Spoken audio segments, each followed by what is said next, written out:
சத்குரு சரணம். சத்குருவுக்கு சரணம். அவர் பாதத்தில் நம்ம சரண் அடையிறோம். ஆமாம், ரொம்ப நாள் நான் கடவுள் பற்றி பேசாமல் இருந்தேன். நான் வெளிநாட்டு போனதுனால பேசலை, மன்னிக்குவோம். சத்குருவே, உங்களை நான் உங்களை பற்றி பேசாமல் இருந்ததுக்கு என்னை மன்னிச்சிருங்க. சத்குரு நம்ம சரண் அடைஞ்சிட்டோம் வைங்க, எல்லா கஷ்டமும் பனி போல் ஓடி போயிடும்.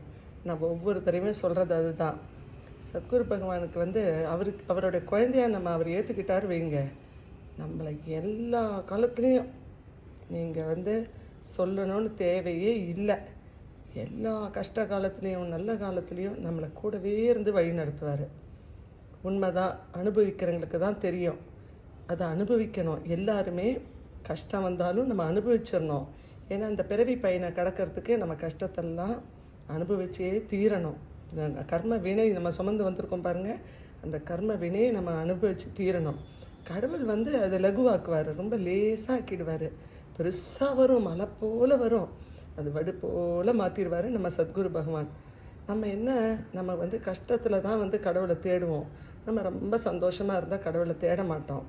ஏன்னா அந்த சந்தோஷம் நம்ம மறைச்சிரும். நம்மளுக்கு என்ன சொல்கிறது, இந்த மாயை கடவுளுக்கு நன்றி சொல்லணும், அந்த சந்தோஷத்தை கொடுத்துருக்கே நன்றி சொல்லணும் அப்படின்னு தோணவே வைக்காது. அதையும் மீறி நம்ம சந்தோஷத்தில் இருக்கிறச்ச கடவுளை நம்ம நேசித்து அவருக்கு நன்றி சொல்லிக்கிட்டே இருந்தோன்னு வைங்க, நம்மளை அவர் தலை மேலே வச்சுட்டு நம்மளை காப்பாற்றுறாரு. கஷ்டம் வந்தோடனே எனக்கு என்ன செஞ்சேன், எனக்கு இவ்வளோ கஷ்டம் கொடுக்குறியே, ஏன் எனக்கு கொடுக்குற அப்படின்னா நம்ம கேள்வி கேட்டுக்கிட்டே இருப்போம். நம்ம கஷ்டம் ஒன்றுமே இல்லைங்க, இதோட கஷ்டப்படுறவங்க நிறைய பேர் இருக்காங்க உலகத்தில். அதை நினைக்கவே மாட்டோம். நம்மளுக்கு தான் பெரிய கஷ்டம் வந்துருச்சு. என்ன கஷ்டம்? நம்ம ஆசைகள், பேராசைகள், நம்மளுக்கு இது வேணும் அது வேணும், அதெல்லாம் நம்மளாக தேடிக்கிற கஷ்டம். கடவுள் ஒன்றும் கொடுக்கல, இருக்கிறத வச்சு நம்ம பறக்கிறதுக்கு பார்ப்போம். அப்போ தான் கஷ்டம் வருமே தவிர கடவுளாக நம்மளுக்கு கஷ்டத்தை கொடுக்கல. எப்போவுமே இன்பம் தான் கொடுத்துருக்காரு, சந்தோஷம்தான் கொடுத்துருக்காரு. கடவுளை நினச்சி அவருக்கு பாட்டு, அவருக்கு ஸ்லோகம் எதுவுமே எனக்கு சொல்ல தெரியாதுங்க, பூஜை பண்ண தெரியாதுங்க அப்படின்னு சொல்கிறவங்க அவரை வெறும் சத்குரு சரணம், சத்குரு சரணம், சத்குரு சரணம். ஒரு நாளைக்கு நம்ம எவ்வளோ தடவை சுவாசிக்கிறோம், அந்த சுவாசிப்பில் கொஞ்சம் ஒரு 108 தடவையாவது டெய்லி சொல்லணும்னு வச்சுக்கோங்க. நம்ம மனசு தான் எல்லாத்துக்குமே காரணம். நம்ம மனசை சரிப்படுத்திட்டு சத்குரு சரணம், சத்குரு சரணம், சத்குரு சரணம் சொல்லி பாருங்கள்.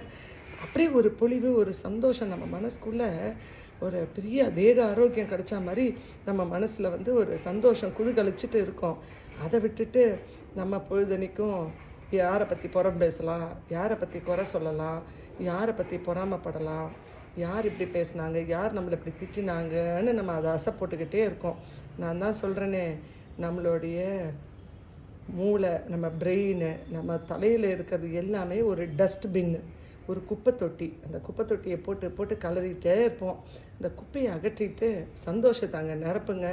அந்த என்ன மாதிரி ஒரு ஒளி உங்களுக்கு கிடைச்சி, அதுதாங்க மெடிடேஷன், அதுதாங்க ஞானம், அதுதாங்க எல்லாமே.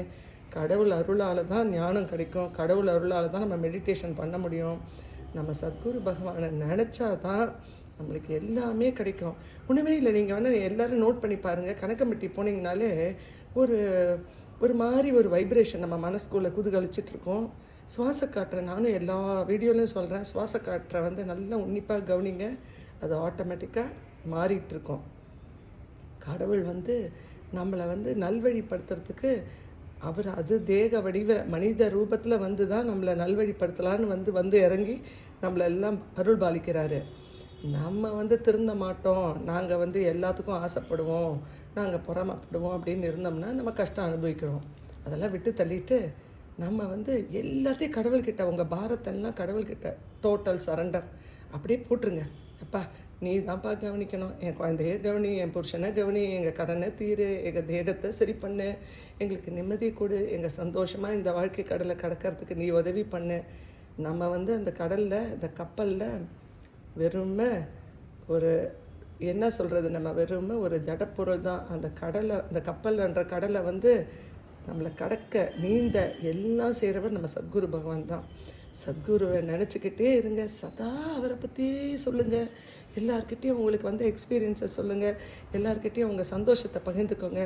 கஷ்டத்தை பகிர்ந்துட்டு சொல்லுங்கள், இது கஷ்டம் வந்தது, அப்புறம் வந்து கடவுளை வேணுனோன்னே எனக்கு சரியாயிடுச்சுன்னு சொல்லுங்கள். 4 பேருக்கு அதை வந்து எல்லாருக்கும், உலகத்தில் எல்லாருக்கும் சொல்லுங்கள். சொன்னோம்னா நம்ம வந்து அவ்வளோ ஒரு சந்தோஷம், வாழ்க்கை கடல் வந்து அவ்வளோ சந்தோஷமாக பயணிக்கலாம் நம்ம. அதனால் தயவுசெய்து மறந்துடாதீங்க யாருமே. இன்னிலேருந்து தினமும் சத்குரு சரணம், சத்குரு சரணம், சத்குரு சரணம் எவ்வளோ தடவை முடியுமோ சொல்லிக்கிட்டே இருங்களேன். மிரக்கல்ஸ் தான் நம்மளுக்கு வந்து சந்தோஷம்தான். பாருங்கள், நீங்கள் எங்களுக்கு கூப்பிட்டு சொல்லுவீங்க, அம்மா நாங்கள் வந்து சத்குரு சரணம் கடவுளை கூப்பிட்டோம், சரணம் விழித்தோம், உடனே கடவுள் எங்களுக்கு வந்து எங்களுக்கு கூட இருந்து எங்களை எல்லாம் வழி நடத்துகிறாரு அப்படின்னு நீங்கள் சந்தோஷமாக ஃபீல் பண்ணுவீங்க. 4 பேருக்கு சொல்லுங்கள், பகவானை வந்து நினைங்கன்னு சொல்லி 4 பேருக்கு சொன்னாலே போதும். நீங்கள் வந்து ஒன்றுமே அவருக்கு வந்து இது செய்யணும், அது படையல் செய்யணும், இது செய்யணும், எதுவுமே அவர்கிட்ட எந்த ரூலுமே கிடையாது. அதனால் எல்லாரும் சத்குரு சரணம் இன்னிலேருந்து நிறைய தடவை சொல்ல பாருங்கள். வாழ்க வளமுடன், நேர்மையாக அடுத்த வீடியோவில் உங்களை சந்திக்கிறேன்.